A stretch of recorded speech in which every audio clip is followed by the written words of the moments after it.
Hi guys, আপনারা সেই চিচিং ফাঁকের গল্প শুনেছেন তো? সেই গল্প অনুযায়ী সেই গোয়া, চিচিং ফাঁকের গোয়া।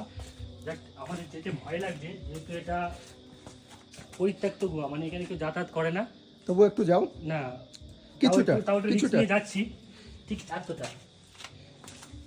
এই বেশি আর যাবো না, তবে ওপারের বন্ধ আছে আর ভয় লাগছে অন্ধকার, যেহেতু আমাদের কাছে পর্যাপ্ত সামগ্রী নিয়ে যে গোয়ার মধ্যে এটা ঢোকাবো। 2 নম্বর চিচিং ফাঁকের গুহা। এটা হচ্ছে চিচিং ফাঁকের ছোটো গোয়া, ভেতরে যেতে রিস্ক লাগছে এখানে।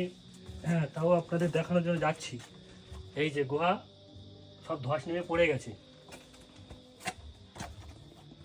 এটা ল্যান্ডফল হওয়ার পর সব পড়ে গিয়ে বন্ধ হয়ে গেছে, তবে বিষাক্ত কিছু থাকলে আমরা সেই জন্য যাচ্ছি না। এবার 3 নম্বরটা দেখাও। হ্যাঁ, 3 নম্বরটা। আর 3 নম্বর চিচিং ফাঁকের 3 নম্বর বাচ্চা।